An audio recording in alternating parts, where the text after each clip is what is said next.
దేశంలోని రాష్ట్రంలో ఆందోళన కలిగిస్తున్న బర్డ్ ఫ్లూ వ్యాధి శ్రీకాకుళం జిల్లాలో ఇంతవరకు లేదని జిల్లా పశుసంవర్ధక శాఖ జాయింట్ డైరెక్టర్ డాక్టర్ కంచరాల రాజగోపాలరావు చెప్పారు.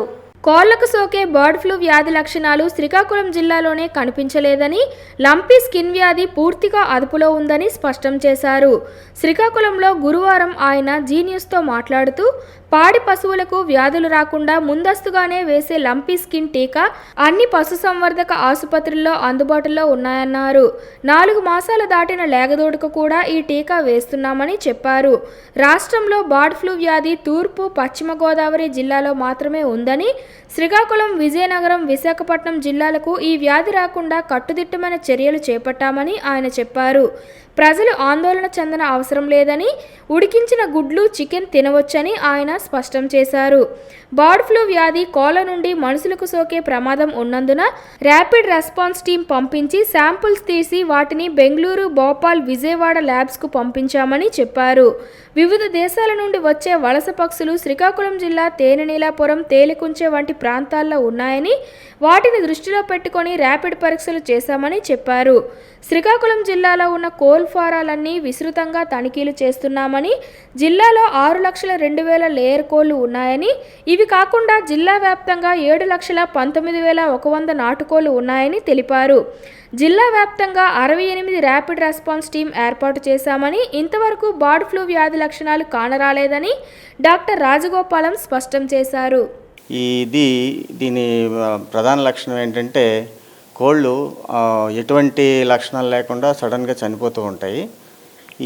చాలా ఎక్కువ సంఖ్యలో చనిపోతూ ఉంటాయి. అంటే అసాధారణ మరణాలు అంటారు వీటిని. మామూలుగా 1-2 పోవటం అనేది కామన్, కానీ అసాధారణంగా ఎక్కడైనా చనిపోయినట్టయితే వాటిని మనము కొంచెం అనుమానించి మన వాళ్ళు భోపాల్ ఎక్కడికి శాంపిల్స్ పంపిస్తే అది ఏవియన్ ఇన్ఫ్లుయెంజాగా నిర్ధారణ అయింది.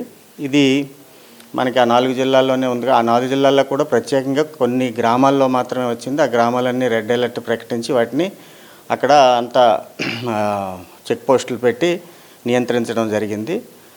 ఇప్పటికీ ఇది అదుపులోనే ఉంది. ఇది వేరే జిల్లాల్లో, ఇప్పుడు మన జిల్లాలో శ్రీకాకుళం జిల్లాలో కానీ, అలాగే పక్కనున్న విశాఖపట్నం జిల్లాలో కానీ, విజయనగరం జిల్లాలో కానీ లేదు. కాబట్టి ఎవరు ఎటువంటి ఆందోళన పడవలసిన పని లేదు. అలాగే దీనికి సంబంధించి మేము బయోసెక్యూరిటీ మెజర్స్ ఇవన్నీ కూడా తీసుకుంటున్నాము. ర్యాపిడ్ రెస్పాన్స్ టీమ్స్ కూడా ఫామ్ చేశాము. ప్రతి గ్రామంలోనూ వాళ్ళు రైతుల్ని అప్రమత్తం చేస్తున్నారు.